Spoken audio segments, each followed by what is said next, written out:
Dear students, how are you? I think you are doing fine. I am also fine by the grace of Almighty Allah. However, today I am here, Muhammad Arifuzzaman, will be taking a class on English grammar. Basically, I will be taking the class on right use of verbs for 9 and 10. As you know, right use of verbs is a very vital part of English grammar, and grammar basically concentrates on the uses of right of verbs. However, I am going to the topic.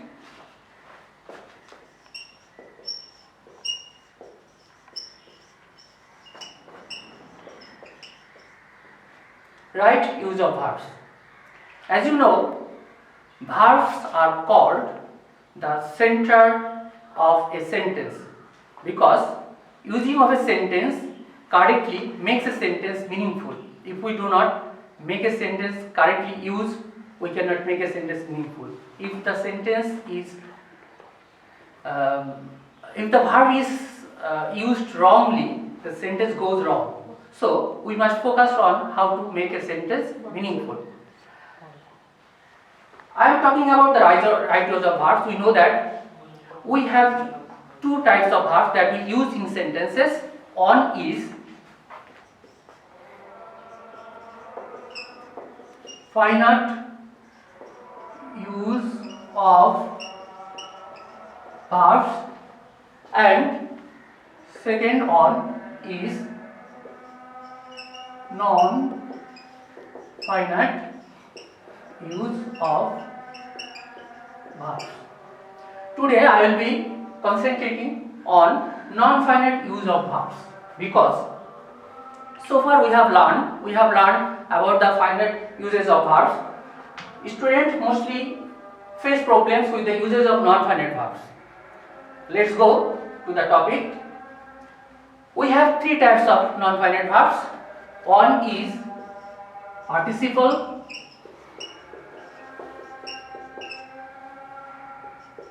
then infinitive, and finally gerund. But today I will be focused only the participle, especially present participle. Let's see how the present participle, that is called verb plus ing, used in a sentence non-finitely. Okay.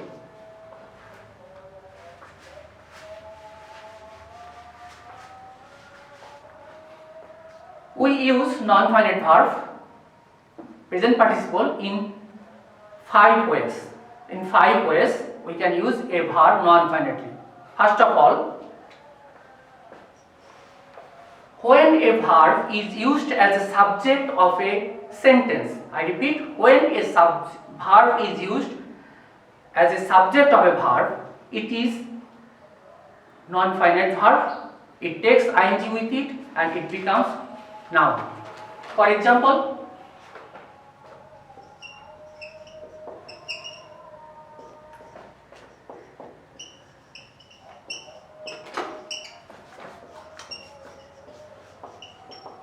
here swim is a verb and eat is the finite verb.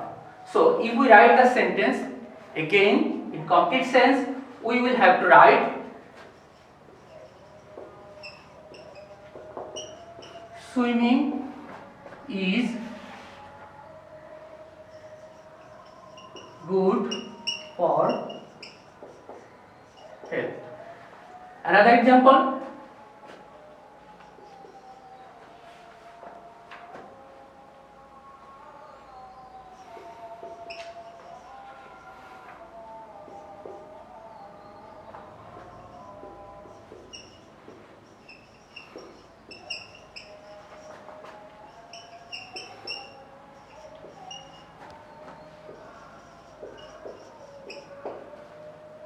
play in the sun may cause you illness. Here play is the subject of this sentence. So if we rewrite the sentence, it will be playing in the sun may cause you illness. So what I have seen here, if we use as verb as a subject of a sentence that should be non-finite form, that is, that will take ing to make it a noun and it will be a non-finite verb. Okay, I think you have got it. Second use of non-finite use of a verb is, I am writing it on the board.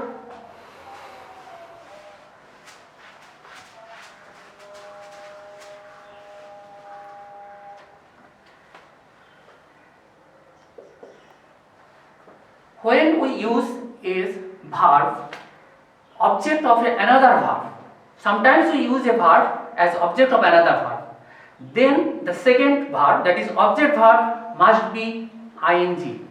Second verb must take ing. That will be a non-finite verb. How? Let me write it on the board.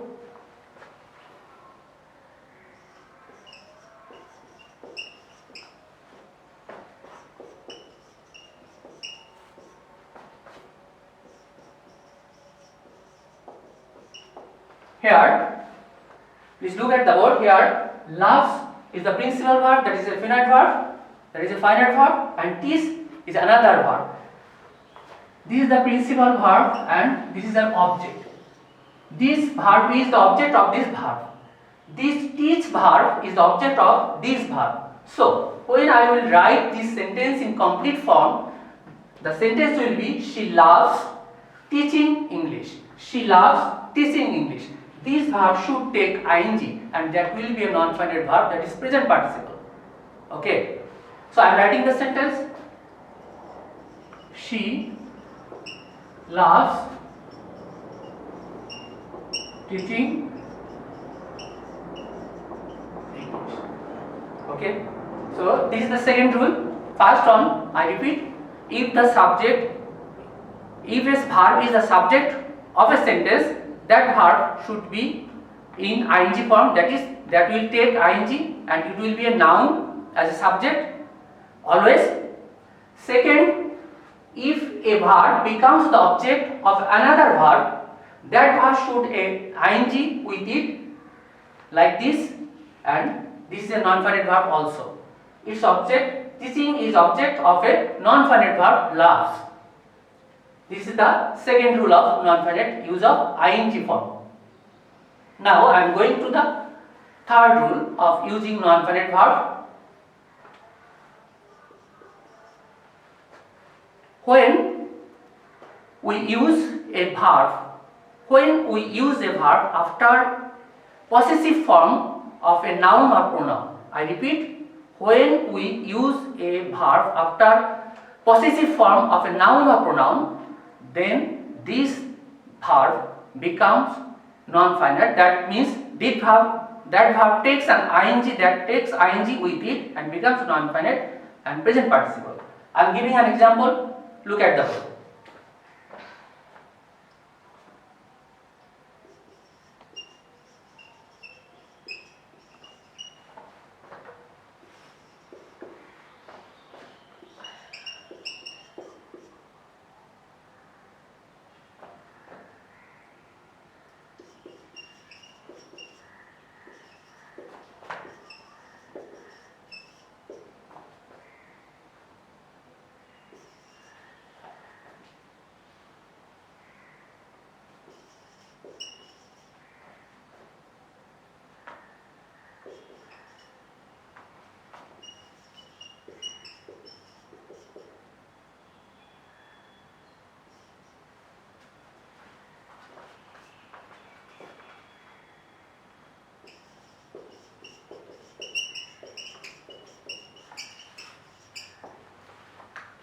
Dear students, look at the board.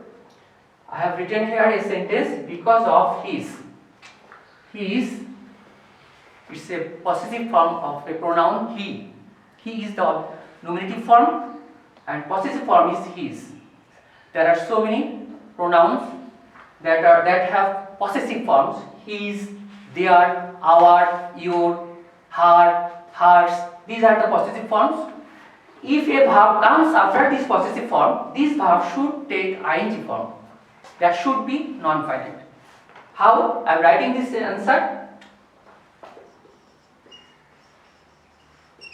Because of his having. Because of his having. Because of his having peace in mind. Because of his having peace in mind, he loves to go visit different places. This is the third rule. So I repeat the third rule. When a verb comes after the possessive form of a noun or pronoun, this verb should take ing after it. Okay, got it? Number 4.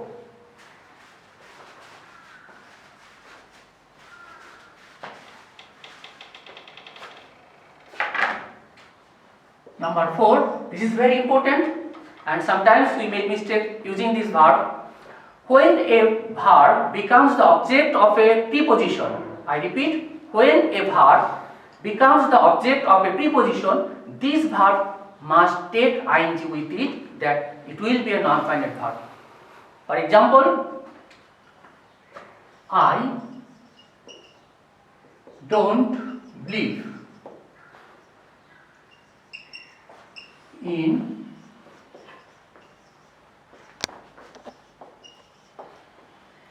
here. In is a preposition and tell is a verb. This verb is the object of the preposition tell. When I will be writing the sentence in complete form, then I will be writing I don't believe in telling lies. Another example, she is fond of, anything can be, whatever the verb is, that should take ing here. She is fond of travel. She is fond of traveling. This is the preposition and the verb comes after it. So verb that takes ing form. So this is the fourth rule. When a verb comes after the preposition, this verb takes ing. Okay? And I am going to the last uses of non-finite verb.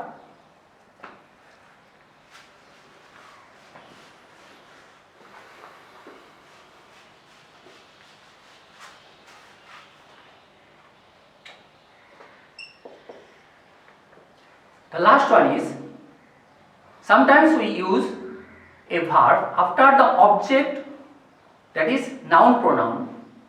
A object can be a noun or pronoun. I repeat, a object can be a noun pronoun. Sometimes a verb can be also object. But when an object can be a noun or pronoun, after that, if we use any another verb, then verb should take an ing. For example, I saw the boy. This is the subject and the boy is another noun. If I want to use another verb here, I will have to use the verb in ing form. If I want to use another verb here, I will have to use it ing form. I repeat, this is the subject, this is the verb, this is the object. After object, if there is, I want to use any other verb, that should be an ing form. I saw the boy passing by me. I saw the boy passing by me. That I cannot write it. I saw the boy pass me. I saw the boy pass me, passing me. That should be in ing form. Another example.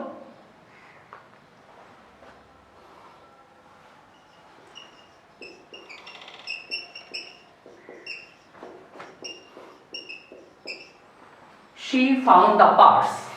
She found the purse. This is the subject, this is the object. And now, if I want to use another verb here, that verb should be also in ing form. That is, what can I write? Anything. I found the purse lying on the street. She found the purse lying on the street. So, these are the 5 forms of non-finite use of verbs.